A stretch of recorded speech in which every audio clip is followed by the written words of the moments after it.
Tu m'as demandé. Oui, c'est exact. Tu es bon en espagnol, mais tu n'es pas assez bon. Tu pourrais être magnifique. On me demande de tuer, alors je tue. C'est suffisant. C'est suffisant pour la province, mais pas pour Rome. Salut tout le monde et bienvenue sur Écran Fou, et aujourd'hui on va refaire un petit point sur cet été cinéma 2025 qui, en termes de succès, révèle bien des surprises et amène aussi justement à des traductions, alors parfois erronées, selon ce que l'on a envie de croire, donc des infos qu'on nous donne pour évoquer un succès. Et là je pense que vous avez déjà compris de quel film en particulier je veux parler quand je dis ça. Mais là on va vraiment puiser dans toutes les infos qu'on a et pas que celles qu'on veut, et surtout on va étudier effectivement le cas de tous les blockbusters qui sont censés avoir marqué cet été 2025. Et donc déjà on commence en juin avec Ballerina, donc extension de la saga John Wick, qui a été flanquée d'un coût de production de 90 millions de dollars, ce qui est quand même une somme, on va dire, tout à fait raisonnable. Et rapidement, on se dit qu'un film comme ça, et qui bénéficie effectivement de l'aura de la saga John Wick, sachant qu'en plus on nous a vendu le personnage de John Wick dans le film, devrait facilement se rentabiliser, quelle que soit l'enveloppe marketing. Sauf que le film a rapporté à travers le monde 133 millions de dollars, ce qui est déplorable, parce que ça veut clairement dire, si on applique la règle de base de la rentabilité financière au cinéma, et je précise bien financière au cinéma, ce qui compte essentiellement pour les producteurs, parce que ça veut dire qu'une fois cette barre franchie, le reste de l'exploitation en salle, en VOD ou en streaming, c'est du plus dans leur pocket. Donc la règle de base, c'est coût de production plus coût de la campagne promotionnelle fois 2, voire 2,5, parce que oui, aux USA, les studios récupèrent la moitié de la vente des billets, mais à l'international, si on fait une moyenne, c'est plutôt un tiers, donc au mieux, on va dire fois 2. Et là, on obtient le seuil de rentabilité minimum d'un film. Bon, vous verrez par la suite que cette règle ne s'applique pas à certains films. Oui, c'est bizarre de se dire que c'est une règle universelle, sauf désormais pour certains. Ça va être rigolo. Donc, en application de cette règle, si on compte une campagne promo de 50 millions de dollars, et là on est plutôt gentil, on obtient un budget global de 140 millions de dollars. Donc logiquement, le film devrait en faire le double, soit 280 millions. Sauf que là, actuellement, le film en a même pas fait la moitié, quoi. Enfin, je dis actuellement, de toute façon, il est plus en salle. Donc c'est un échec. Alors, à cela, certains pourraient me dire que oui, mais d'un côté, si tu prends John Wick, premier du nom, le film avait rapporté 90 millions de dollars, et les recettes avaient explosé sur les films suivants. Donc pourquoi il n'en serait pas de même pour Ballerina? Oui, sauf que John Wick 1, ça sortait de nulle part, ça s'est fait tout seul, sans l'aide de personne en termes de réputation. C'est pas le cas de Ballerina, qui avait bénéficié du soutien de la saga John Wick. Donc non, les calculs sont effectivement pas bons, Kevin. Mais alors, à quoi on peut expliquer ça? Alors déjà par le fait que les gens ont beau adorer certaines franchises, la lassitude s'installe inexorablement. Et on en est déjà à 4 John Wick, il y a eu une série, et un film spin-off, donc Ballerina, pour un univers qui a de quoi quand même apporter une certaine richesse, mais qui tourne finalement en rond autour du même concept. Donc des bastons stylisés, devenus tellement grotesques que ça en devient presque de la science-fiction. Mais l'autre souci, c'est que t'auras beau avoir collé Ana de Armas dans le rôle titre, qui était quand même assez convaincante, féminiser des franchises, c'est devenu risqué, surtout depuis le ras-le-bol généralisé qu'a provoqué le wokisme au sein des productions hollywoodiennes. Et t'auras beau sortir un film extraordinaire et coller une grosse pointure en tête d'affiche, je vais citer en exemple Furiosa avec quand même Anya Taylor-Joy dans le rôle titre, les gens en ont développé une sorte d'urticaire systématique. À cela, tu ajoutes des premiers retours pas folichons et tu obtiens effectivement un flop. Voilà. Que même si on décidait de développer une suite, pas sûr que ça ferait comme John Wick avec un box-office plus élevé à chaque nouvel opus. Au contraire, ça risque même de se dégrader. Surtout que John Wick avait de bonnes appréciations, Ballerina, c'est pas trop le cas. Donc un été qui ne commence pas spécialement bien, mais qui va trouver un peu d'espoir avec F1, le film. Alors, effectivement, ce film, il est la preuve que les vieux briscards comme Tom Cruise ou encore Brad Pitt ont encore de beaux jours devant eux, quand ils se donnent effectivement à fond pour leur film. T'ajoutes à cela quand même une campagne marketing assez pointue, qui a bien su appuyer notamment sur ce qu'il fallait vendre voilà, du genre par le réalisateur et le producteur de Top Gun Maverick, voilà, et tu écopes effectivement du plus gros succès au box-office dans le domaine des films sur l'univers des sports mécaniques. Donc F1 actuellement encore en salle, mais là bon, on est vraiment sur la fin de son exploitation, notamment aux US, puisque passé 45 jours, le film est dispo en VOD là-bas, donc ça veut dire qu'il est dispo à peu près partout dans la foulée sur Internet. Mais dans l'état actuel des choses, il continue à faire du chiffre pour atteindre actuellement 590 millions de dollars, pour un film au budget de production estimé à environ 300 millions. Donc, si on applique la règle d'or, c'est mort, le film n'est pas rentable. Oui, mais sauf que dans le cas de F1, c'est un petit peu particulier. Déjà parce que le film a concentré son tournage sur des territoires qui appliquent effectivement des réductions d'impôts importantes, qui ne sont pas comptabilisées justement dans le budget de 300 millions que l'on connaît. Donc effectivement des réductions qui ne s'appliquent plus qu'à l'Angleterre, voilà. Ensuite, ils ont profité quand même de certains grands prix pour réduire les coûts sur certains tournages, et ils ont bénéficié de très gros sponsors et de financement de nombreuses marques, et donc d'une aide de production, en plus de grands noms de la F1, donc comme Lewis Hamilton, parce que pour eux, au-delà du film, c'est une vitrine, c'est une pub géante. Et donc si tu additionnes toutes ces aides et que tu les déduis au budget de production et marketing, eh bien ça réduit drastiquement ce budget de près de 100 millions de dollars, même si bon, on n'a pas les chiffres exacts, mais actuellement c'est à peu près estimé à ça. Donc de 300 millions de dollars de coûts de production, on redescend à 200. C'est quand même déjà beaucoup plus raisonnable. Alors aujourd'hui, est-ce qu'on peut dire que le film est rentable ? Aucune idée. Mais si on applique effectivement 200 millions de dollars de production et une campagne marketing qui a quand même été relativement très réduite, vu que c'est Apple qui a assuré principalement la distribution pour s'assurer l'exclu streaming après l'exploitation en salle, donc ça fait effectivement de ce film un métrage, on va dire, assez rentable en salle. Pas un gros carton non plus, mais il a répondu à ses objectifs. Et là, ça montre deux choses. Primo, le budget de production peut varier selon les opportunités de financement. Donc ici, on est sur un film totalement à part, évidemment, compte tenu, comme je le disais, beaucoup des sponsors et des marques qu'il y a derrière. Deuxièmement, les productions Bruckheimer, avec des films qui s'inspirent un petit peu des blockbusters à l'ancienne et qui véhiculent des valeurs finissent par plaire de plus en plus.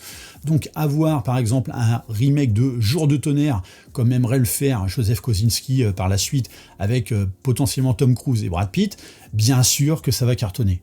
Et puis il y a ce côté spectaculaire qui s'appuie énormément sur tout ce qui est practical, qui rentre en ligne de compte. Il y a un savoir-faire qui attire, qui donne envie justement d'être davantage immergé dans le spectacle qui nous est proposé, en sachant qu'effectivement c'est quand même du gros spectacle et qu'on se dit, voilà, on baigne dedans parce qu'on est vraiment dans quelque chose de très réaliste. Donc oui, F1, succès relatif, mais du fait de ses sources de financement particulières.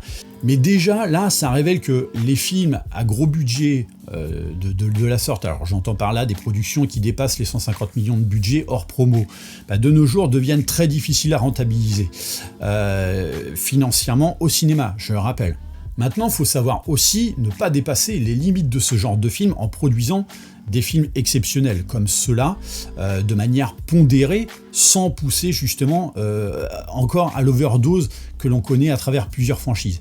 Et comme c'est le cas, on l'a vu, de Ballerina, mais aussi de Jurassic World Rebirth. Et oui, donc ce 4e opus de la franchise qui doit ouvrir vers un nouvel univers. Donc 4e opus de la franchise, censé ouvrir vers une nouvelle orientation à travers de nouveaux personnages, d'où le nom de Rebirth ou Renaissance en français. Donc, alors, c'est l'un des cartons assurés de cet été, puisque le film a quand même un coût de production de 180 millions de dollars et une campagne marketing qui doit avoisiner peu ou prou les 100 millions de dollars. Donc, on va dire qu'il a un budget de 280 millions au global. Pour un film qui aujourd'hui en a rapporté 800 millions. Donc oui, ce film est totalement lucratif. Et là, vous allez me dire, oui, mais alors pourquoi, quand tu évoquais ce film, tu l'associais à la lassitude alors que, en fait, c'est un carton ? Eh bien, tout simplement parce que 800 millions de dollars, c'est bien, oui, mais on est loin des chiffres, ne serait-ce que des derniers opus de la trilogie Jurassic World. Je vous rappelle des chiffres en baisse à chaque nouvel opus. Donc le premier, c'était 1,7 milliard, le deuxième, c'était 1,3 milliard, et le dernier, c'était 1 milliard. Donc des chiffres de dingue, certes, mais en baisse constante, et une baisse qui se confirme davantage avec ce 4e opus, qui en est à 800 millions, et qui a attiré effectivement les foules parce que les gens ont voulu savoir ce vers quoi orienter ce renouveau. Mais si le film ne parvient pas à satisfaire les gens sur son film pivot, et ça semble avoir quand même pas mal déçu, sur le plan critique, les suites risquent fort de révéler effectivement une descente aux enfers de la franchise, avec des recettes beaucoup moins enthousiasmantes. Alors, après, certains pourraient me dire « Oui, mais d'un côté, la méthode de diffusion qui a imposé la période du Covid, et notamment après la démocratisation de l'exploitation VOD et du streaming, ça fait qu'on n'arrive plus à faire des recettes de 1 milliard. » Sauf que c'est faux, et on en a quand même pas mal d'exemples, puisque Jurassic World 3, déjà, il est sorti en 2022, et était déjà sujet à ce souci d'exploitation limitée dans le temps, et avait quand même fait 1 milliard. Et puis que dire de Vice Versa 2, de Mario, Lilo et Stitch, Deadpool 3, Minecraft qui a presque avoisiné, il était à 955 millions de dollars. Donc ça reste encore possible, mais à la condition de ne pas épuiser les spectateurs avec des franchises étirées jusqu'à plus soif, et de ne pas non plus les prendre pour des imbéciles en pensant qu'on peut leur faire gober n'importe quelle andouillerie. Voilà, Minecraft a fait un carton, pas sûr que sur le suivant, le carton soit égal, vu comme les gens sont sortis relativement très déçus par le film. Donc en soi, même un carton au box-office révèle un succès discutable, et notamment cet été. Et c'est sans compter sur le film de la discorde absolue, celui qui déchaîne les passions au point qu'on voit tout et n'importe quoi, et qui, comme je le disais, pousse vraiment les gens à croire ce qu'ils ont envie uniquement, sans prendre en compte l'étendue des données, à savoir Superman de James Gunn. Et là, je vais rappeler une chose, je ne suis pas là pour défendre ou descendre le film. J'ai mon avis, que vous pouvez d'ailleurs aller voir sur ma chaîne. Tout ce que je peux dire, c'est que je l'attendais beaucoup en tant que fan de Superman et que j'ai été en partie déçu. Donc pourquoi je dis qu'il déchaîne les passions ? Parce que, exactement comme autrefois avec le Superman de Zack Snyder, il a littéralement coupé en deux les spectateurs entre la détestation et le fanatisme. Mais de manière aveugle dans les deux camps. Lesquels ont raison, ça après on s'en fout. On n'est pas là pour ça. La seule chose qui compte aujourd'hui, c'est de savoir si le film est un carton. Et donc pour un film de 225 millions de budget de production, auquel tu ajoutes quand même une campagne marketing qui à l'heure actuelle est estimée à 125 millions de dollars, et là d'ailleurs t'en as qui vont me tomber sur leur rable en me disant que ouais mais c'est pas possible, sauf que c'est selon Variety, et d'ailleurs The Hollywood Reporter, ils estiment même que ce budget marketing est au-dessus. Pourtant des coûts de marketing comme ça, c'est pas du tout déconnant avec de tels blockbusters. Et c'est sans rappeler que la campagne promotionnelle, elle était tellement virulente qu'on avait tellement de spots télé et d'extraits que moi-même, je ne voulais pas voir davantage après le second trailer. J'ai presque dû ne plus aller sur YouTube tellement ils étaient en train de diffuser la moitié du film. Ce qui est quand même compliqué pour un mec qui a une chaîne YouTube. Et donc oui, tout ça forcément ça a un coût. Donc on estime le coût global à 350 millions de dollars, donc dans la logique des choses, au mieux le film doit atteindre le double pour être rentable. Et d'ailleurs, je vais reprendre un article du mois de juin de The Wrap qui disait « Avec un budget de 225 millions de dollars, Superman doit franchir le seuil des 700 millions de dollars au box-office mondial pour être considéré comme un succès », ce qui en soi concorde complètement avec ce que l'on avait calculé. Donc ça c'est selon un agent artistique de premier plan qui a parlé à The Wrap mais a souhaité rester anonyme. Mais étrangement, la suite de l'article nous révèle autre chose, et que les fans qui veulent se convaincre que le film est un carton ont pris pour argent comptant, je cite, « Selon une source bien informée, si Superman génère plus de 500 millions de dollars de recettes mondiales, le film sera rentable au box-office. » Donc là, c'est contradictoire. Mais la petite précision qui vient confirmer tout ça, c'est la suivante. La simple reconnaissance de la marque Superman leur rapportera probablement près de 500 millions de dollars dans le monde. Mais tout ce qui dépassera ce montant sera dû au fait que le public s'identifie au personnage principal, a déclaré l'agent artistique. Donc là, on est en train de t'expliquer que oui, ils estiment que 500 millions de dollars au box-office, c'est amplement suffisant parce que derrière, en fait, ils vont faire du beurre autrement. Oui, mais la rentabilité financière au box-office ciné, je le rappelle, c'est sur l'exploitation ciné, uniquement. Ça s'applique déjà comme ça pour tous les autres films. Il n'y a pas de raison que ça s'applique pas ici pour Superman. Et surtout, il est de bon ton de remettre l'église au milieu du village, dans le sens où on ne parle pas du tout finalement de la même chose. On parle de rentabilité financière au box-office mondial, donc au ciné comme je le disais, et selon l'agent du dernier paragraphe, là on évoque quoi ? En fait, on évoque une estimation de rentabilité à long terme basée sur la reconnaissance mondiale du héros. Voilà. En gros, il parle de réputation. Comme quoi la réputation sera installée et suffisante à compter de 500 millions de dollars parce qu'elle va leur rapporter autre chose derrière. Mais sauf que c'est pas la rentabilité financière, je le répète, parce qu'elle est calculée aussi selon ce que les investisseurs ils en espèrent. Ah oui, parce que les actionnaires, ça ne concerne pas que Disney, tous les studios en ont, et ils veulent de l'oseille en retour de leur fric dépensé. Et surtout que là, on avait appris dernièrement que Warner et Discovery se séparaient désormais, surtout en raison des chutes financières du groupe sur le dernier trimestre, qui avoisinait près de 9 milliards de dollars. Voilà, c'est énorme, et c'est d'ailleurs en partie pour ça que Warner a décidé de mettre définitivement fin à son programme d'inclusivité, au même titre que Paramount ou même encore Disney. Parce que seul le fric compte, et que le fric, il appartient en partie aux investisseurs. Donc Warner, qui est déjà dans une situation assez compliquée, mise tout sur ce Superman qui est censé effectivement ouvrir le bal d'un nouveau DCU, surtout que le PDG de Warner Discovery, donc David Zaslav, était déjà furieux lié au fiasco des années précédentes, à travers donc plusieurs blockbusters qui étaient censés fonctionner. On l'avait d'ailleurs vu sur la chaîne, il était question de Joker 2, Furiosa, Matrix 4 et puis d'autres. Et là, les patrons de la Warner, donc actuellement Michael De Luca et Pamela Abdi, donc sont, on va dire, sur un siège éjectable avec un ressort qui est sur le point de péter. Et Zaslav, il envisage, en cas de succès de Superman, de coller à leur place donc Peter Safran et propulser intégralement James Gunn à la tête de DC Studios. Donc les enjeux sont énormes, et donc forcément qu'on mise un mois avant la sortie du film, sur un levier alternatif en cas de non-rentabilité financière au box-office, qui s'articulerait plus sur la réputation en disant que non, les 700 millions de dollars, c'est pas grave, si on les atteint pas, 500 millions, c'est bien pour nous. Parce qu'ils savent qu'ils vont rentabiliser via d'autres choses. Mais la base cinématographique, ça n'y est pas. Et puis ce que dit l'agent, effectivement, c'est de la com avant tout. Et comme je l'ai dit, on parle pas du tout de la même chose, on parle de reconnaissance.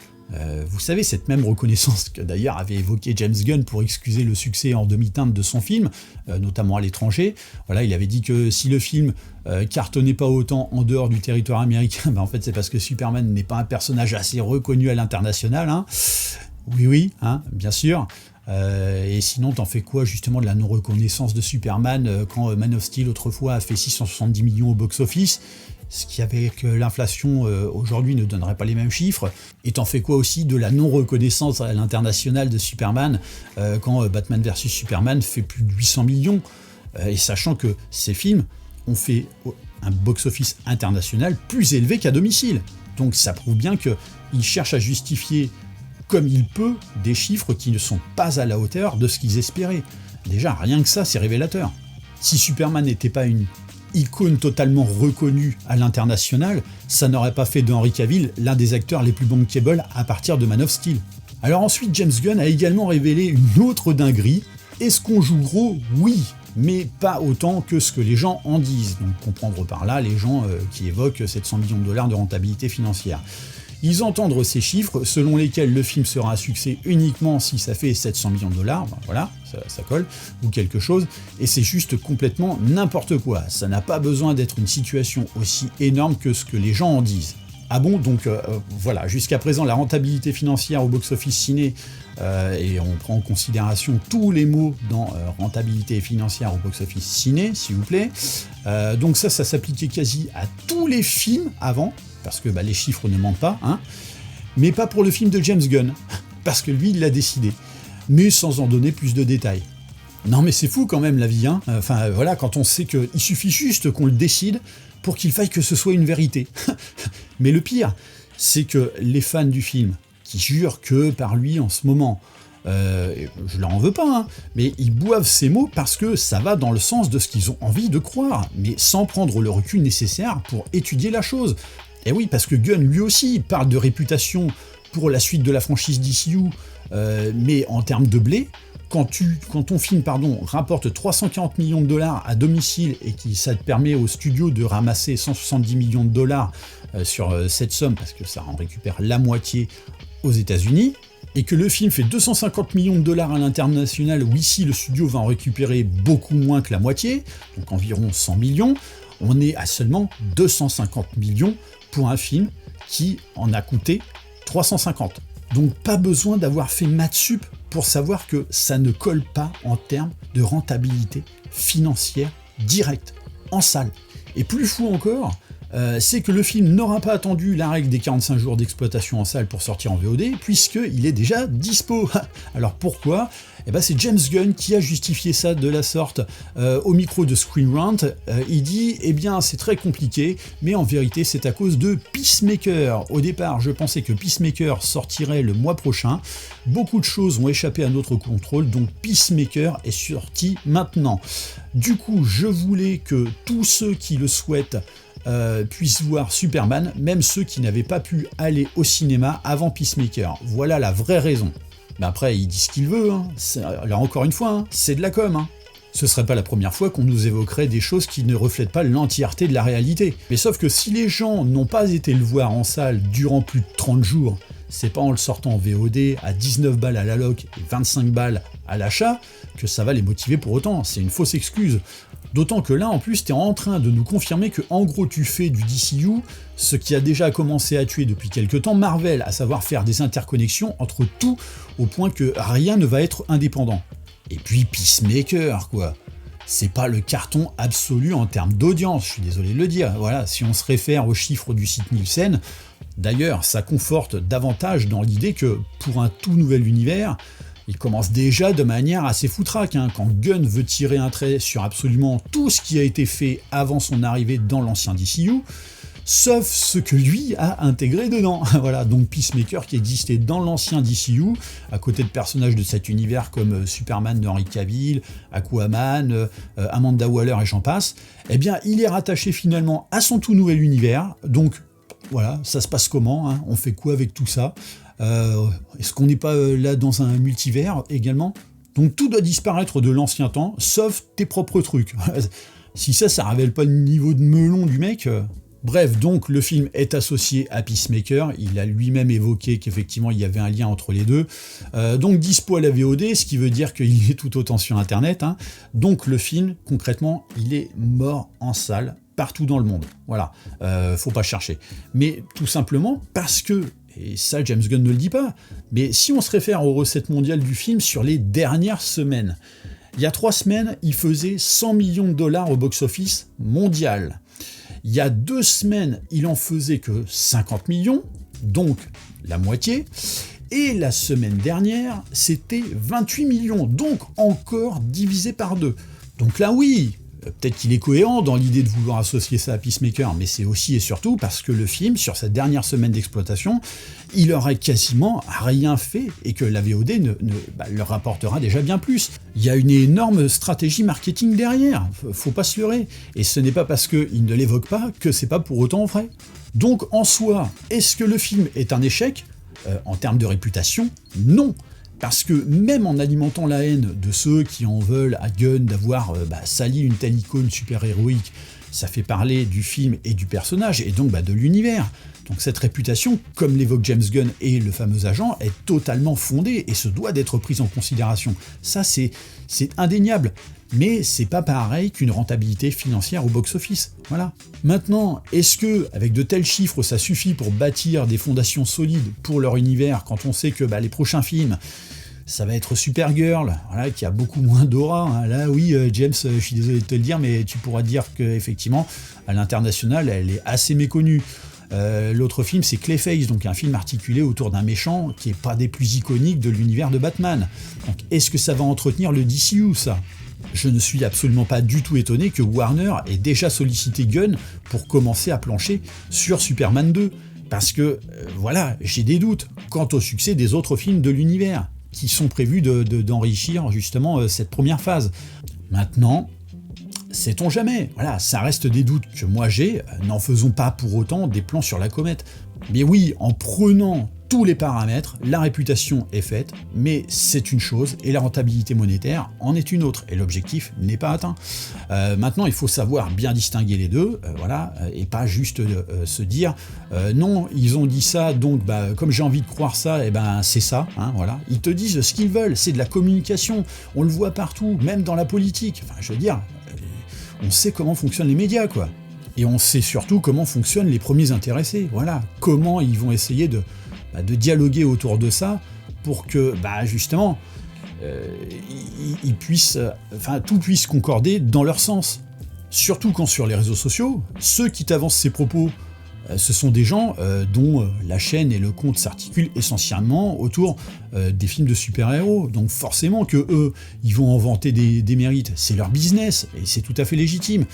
C'est comme des mecs comme Absolute ou Sidemall, et j'en passe, qui généralement sont très positifs sur la quasi-totalité des productions Lucasfilm, parce que tout leur business tourne autour de Star Wars et de cet univers. Mais sauf que moi, c'est pas mon cas. Voilà, sur l'écran fou, on ratisse un peu plus large. Moi, j'ai aucun intérêt à dire des choses orientées quand il y a beaucoup plus d'infos qui permettent d'établir un constat plus détaillé et impartial. Et je dis ça, moi, je leur souhaite pas de mal à Warner et à leur univers d'ici. Même si j'ai pas été convaincu, je tenterai peut-être de leur redonner une chance, et puis si ça me convient pas, tant pis. Voilà, il existe encore les Superman de Snyder ou de Richard Donner que je peux revoir. Mais en l'état, parler carrément de carton, je suis désolé, 590 millions pour une réputation établie à 500 millions minimum, c'est pas fou, quoi. Ça fait pas beaucoup de marge sur une tentative de com pour essayer de noyer le poisson autour de chiffres insuffisants. Si le fiasco n'est pas là, parler de carton, c'est carrément se voiler la face. Et ça prouve encore une fois que malheureusement, malgré toute la com autour du film pour en assurer une promo de dingue, afin de bétonner sa sortie sur le mois le plus propice, non, on est loin des succès d'antan. Et il y en a un autre qui le révèle, c'est Les 4 Fantastiques. Et oui, le film qui ouvre le bal d'une nouvelle phase, donc tentative de donner enfin la majesté que méritent ces super-héros, et on en est rendu actuellement à un box-office de 470 millions de dollars pour un film avec un budget estimé à 200 millions. Parce que oui, chez Disney, on avait déjà commencé à opérer des réductions de coûts de production, ce qui est d'autant plus étonnant de dire ça que Captain America 4, qui est sorti en début d'année, a vu presque son coût de production avoisiner les 300 millions en raison d'un tournage additionnel qui a coûté 100 millions et qui a impliqué quand même la moitié du film, ou encore Thunderbolt, qui lui aussi a subi des retouches non négligeables, mais surtout, lui, sa campagne marketing, elle a fait exploser les compteurs, et le film n'a pas atteint son seuil de rentabilité. Donc déjà 2 films de super-héros Marvel qui se sont pété les dents dans l'année, il va effectivement dans l'intérêt de Disney et Marvel Studios de rectifier le tir au mieux avec ce nouveau film qui est censé démarrer la nouvelle phase. Et hélas, en l'état, le film n'est pas encore rentable et a peu de chances de le devenir vu que les scores sur les 2 dernières semaines ne présagent vraiment pas d'envolée pour la suite, et ça s'inquiète déjà chez Marvel, notamment autour de Avengers Doomsday, qui va coûter extrêmement cher et dont la rentabilité va être attendue au tournant par le studio. Et là où c'est d'autant plus inquiétant, c'est que on parle de super-héros fatigue, que beaucoup s'accordent à dire que non, elle n'existe pas, parce que certains parviennent à exploser au box-office, mais sauf que des exceptions ne confirment ou n'affirment pas la règle pour autant. Bien sûr qu'elles existent, ces exceptions, et que leur succès est dû peut-être à une réputation ou un soin artistique en particulier, mais de manière générale, et là avec 3 films Marvel en seulement 7 mois, avec pourtant des intentions de bien faire, et de ne pas réitérer les erreurs du passé en proposant peut-être du neuf, ça ne suffit pas à redynamiser le genre. Voilà, on en a la preuve.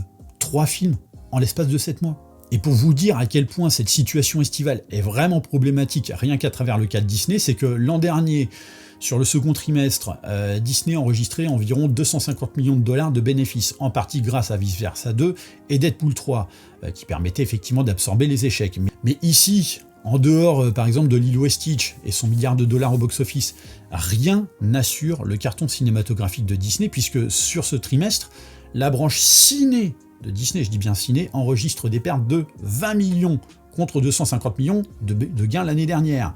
Donc c'est un énorme coup dur pour eux.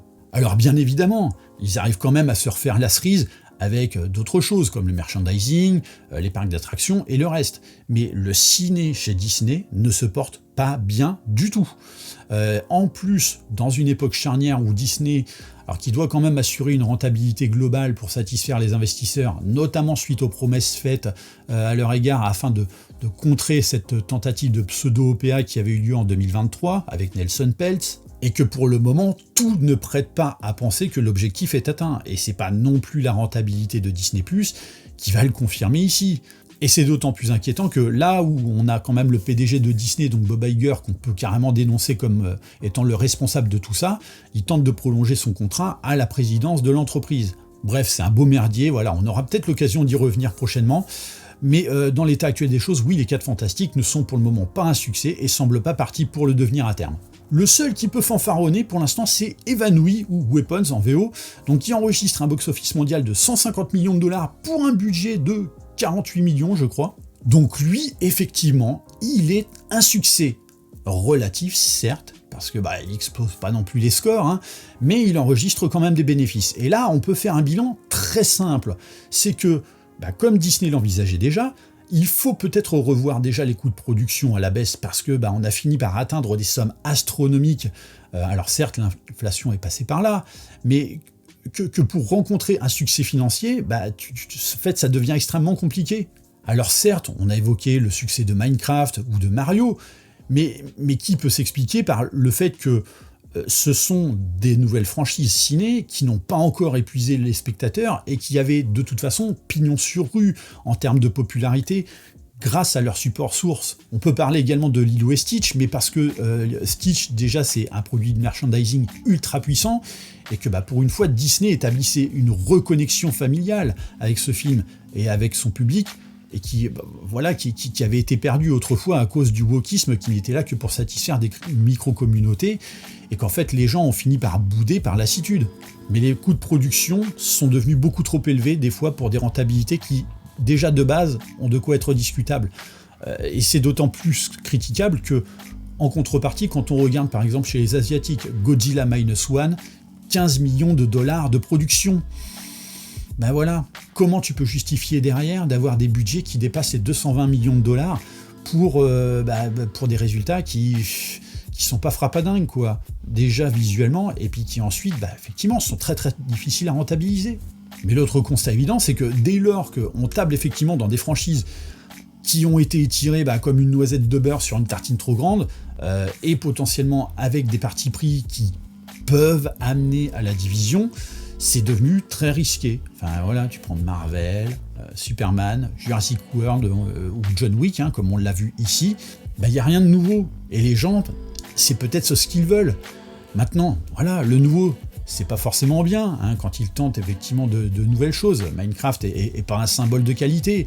Mais là où l'été était quand même l'aubaine des studios hollywoodiens, afin de renflouer quand même des caisses difficiles à remplir, là c'est carrément devenu un peu au petit bonheur la chance, quoi. Et d'ailleurs, il sera intéressant de suivre en fin d'année le box-office d'Avatar 3 pour voir effectivement si l'idée d'un essoufflement se confirme, même à travers cette franchise. Bon, même si évidemment on sait que ça va quand même exploser les scores box-office et que ça va faire des bénéfices de malade, mais comparé aux chiffres faramineux du 2, on verra ce que ça donnera quand ça sortira, évidemment. Bref, voilà ce que j'avais à dire sur cette petite vidéo qui fait le point effectivement sur un été 2025 assez compliqué. Pour le jeu de la réplique, c'était sur la review de Y a-t-il un flic pour sauver le monde ? Il fallait trouver, oui, Y a-t-il un flic pour sauver la reine ? Sorti en 88 et réalisé par David Zucker. Donc voilà, n'hésitez pas à me laisser des petits commentaires sous la vidéo pour justement débattre sur le sujet. Comment est-ce que vous percevez la chose et tout ? Est-ce que selon vous, effectivement, le box-office, enfin la rentabilité est vouée à évoluer ? Est-ce qu'il n'y a peut-être pas justement des pistes à explorer comme l'a fait donc la production de F1 pour gagner un petit peu de financement justement, enfin gagner en termes de financement plutôt et en termes de coûts de production ? Donc voilà, pensez bien à me dire tout ça dans les coms, dans la bienveillance. On n'est pas là justement pour juger les films. Moi, je suis pas là, comme je disais, pour dire si tel film est un succès parce que j'ai décidé que voilà c'est un succès, ou alors je veux qu'il floppe parce que je l'ai pas aimé ou quoi que ce soit. Je suis pas du tout dans cet état d'esprit-là. Vous le savez pertinemment. Mais je trouve qu'il était nécessaire effectivement de remettre un petit peu certaines informations sur le tapis pour bien décortiquer la chose et faire un constat simple. C'est que même si c'est des films qui peuvent être rentables, on n'est pas sur des cartons. On n'est pas sur des cartons du tout. On avoisine peu ou prou à peu près les mêmes recettes pour quasiment les mêmes budgets. Et si ça s'applique à l'un, ça s'applique également à l'autre. Voilà, quoi qu'on puisse en dire. Donc n'hésitez pas à me dire tout ça dans les coms. Bien sûr, pensez à liker et partager la vidéo. Pensez à vous abonner à la chaîne de manière à vous tenir informé des prochains contenus. Et comme d'habitude, je vous dis à très bientôt pour une prochaine vidéo. Allez, bye!